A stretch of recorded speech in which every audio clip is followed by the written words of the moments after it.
우리가 꿈꾸는 또 다른 삶, 슬로 라이프, 쯔즈 시니치, 머리끌.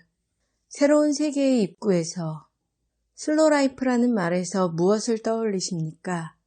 주말 강낚시, 바다가 보이는 집, 집에서 직접 만든 요리, 오후의 낮잠, 텃밭이 있는 생활, 깨끗한 물과 공기, 에코하우스, 채식, 친구들과의 잡담, 정원 가꾸기, 일요목공, 아침 산책, 아이 키우기, 비폭력과 평화.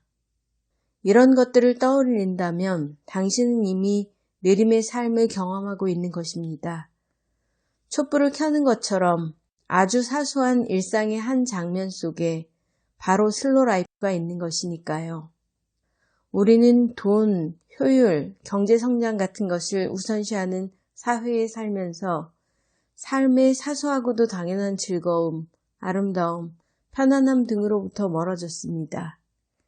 이와 같은 패스트 라이프를 돌아보면서 이제 인생에 있어 가치의 우선순위를 바꿔놓기 시작한 당신은 이미 새로운 삶의 국면을 위한 중요한 키워드를 포착한 것입니다.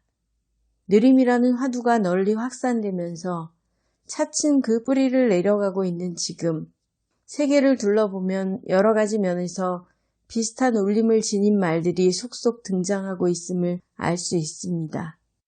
북미에서는 단순한 삶이나 건강하고 지속적인 생활을 뜻하는 신조어 로하스, 그리고 이를 실천하는 문화 창조자들 같은 단어들이 많은 사람들의 입에 오르내리고 있으며 작은 것이 아름답다라는 슬로건도 여전히 건재합니다. 또 유럽의 경우 슬로푸드와 그것으로 대표되는 반세계화가 커다란 물결을 이루고 있습니다. 전 세계적으로는 반전운동과 환경, 지속가능한 개발, 자연환경을 파괴하지 않고 유지시키면서 자원을 사용하고 개발한다는 의미의 지속가능 개발이 북반구와 남반구를 잇는 모토가 되고 있습니다. 어떤 사람들은 양에 지나치게 경도된 20세기가 남긴 숙제를 음으로 재생시켜 균형을 이루는 것이야말로 21세기의 과제라고 말하고 있습니다. 이런 다양한 키워드와 이를 둘러싼 사람들의 의식과 행동의 흐름에서 저는 어떤 공통의 에너지를 느낍니다. 이 책에서 저는 그러한 전 세계적인 흐름들, 공통의 에너지와 관련 있는 말이나 개념을 열거하여 제 나름대로의 사고와 생각을 전개해 보았습니다. 이 방법은 저의 스타일이며 여기에는 얼마쯤의 독단도 섞여 있으리라 여겨집니다. 걸핏하면 저의 바람과는 달리 가속화되는 삶의 곳곳에서 그때그때의 상황이나 기분에 좌우되면서 써내려간 글들입니다. 슬로라이프라는 말과 함께 당신은 이제 새로운 세계의 입구에 서 있습니다. 여기에 모은 다양한 키워드를 가이드 삼아 당신도 그 세계 속으로 발걸음을 옮겨 놓을 수 있다면 참으로 기쁘겠습니다. 이 책은 그러한 여행을 위한 가벼운 안내서입니다. 하지만 정해진 길은 없습니다. 슬로라이프에는 이러이러해야 한다고 하는 규칙 같은 것은 없습니다. 이 새롭고 평화롭고 친환경적인 삶을 디자인해 나가야 할 사람은 바로 여러분 자신이니까요. 슬로라이프, 느리고 단순한 삶은 우리의 마지막 선택이다. 슬로라이프라니 이상한 말이다. 영어에는 이런 표현이 없다. 이 말을 쓰기 시작한 사람으로서 이 브로큰 잉글리시가 유행하게 된 데 대해 다소 복잡한 심경이 아닐 수 없다. 변명처럼 들릴지 모르지만 그 내력은 이렇다. 나는 슬로우 이즈 뷰티풀이란 책에서 이렇게 썼다. 속아서는 안 된다. 매스컴이나 대기업이 말하는 슬로 라이프를 떠받치는 것은 다름 아닌 대량 생산, 대량 소비, 대량 폐기의 패스트 이코노미다. 그리고 미국형 여유로운 전원 생활과 주말의 아웃도어 라이프를 지탱해가는 것은 최근 떠들썩한 부시 주니어의 향후 20년간 쉬지 않고 발전소를 짓겠다라는 계획이다. 내가 염려한 대로, 아니 나의 예상을 훨씬 뛰어넘어 슬로라이프라는 말은 이제 미디어에서도 널리 쓰이게 되었고 기업과 지방자치단체들도 그 언저리로 모여들고 있다. 그러나 나는 이런 현상이 반갑기보다는 불안하다.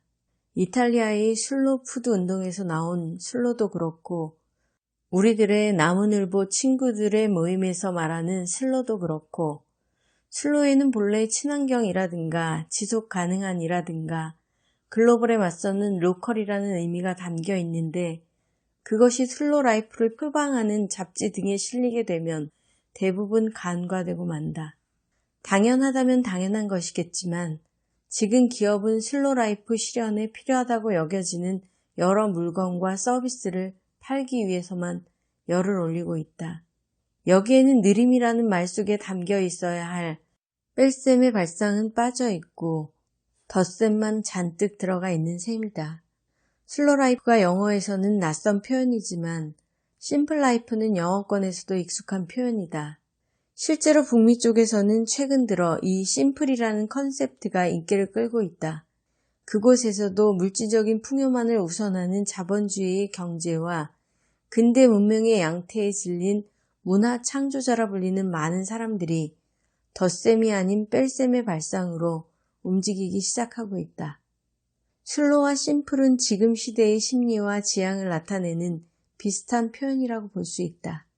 그런데 느림이나 단순함으로는 물건이 안 팔리게 되는 것 아닐까 하는 의문이 들지도 모른다.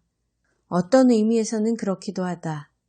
이제까지의 돈벌이는 전쟁이라든가 환경 파괴 같은 것을 모두 정당화하는 더러운 게임이었으니까.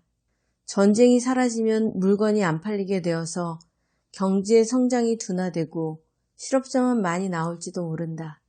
또 물건을 이전처럼 자유롭게 만들지 못하고 쉽게 버릴 수 없어서 생산이 위축되고 GDP가 내려갈지도 모른다.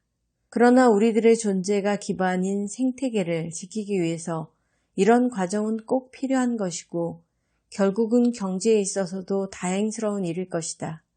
은퇴 후의 느긋한 삶을 위해 지금은 맹렬하게 일한다는 사람도 있다. 하지만 빠르고 더러운 경제가 슬로라이프를 가져다 준다는 것은 세계화 경제가 전 지구를 풍요롭게 한다는 식의 논리와 조금도 다를 바 없는 환상에 불과하다. 소박하고 느긋한 삶을 누리기 위해서는 역시 풍요로운 자연에 기반을 둔 지속 가능한 친환경 경제의 구상과 창조가 필요하다. 그러기 위해서는 먼저 각자가 지금 여기서 할 수 있는 것부터 하나씩 뺄셈을 시작하여 서서히 줄여가는 길밖에는 없다. 멈춰 서지 않으면 갈 수 없는 곳이 있다. 아무것도 없는 곳에서 밖에는 볼 수 없는 것이 있다. 오시다 히로시 멈춰 서다 중에서 우리가 꿈꾸는 또 다른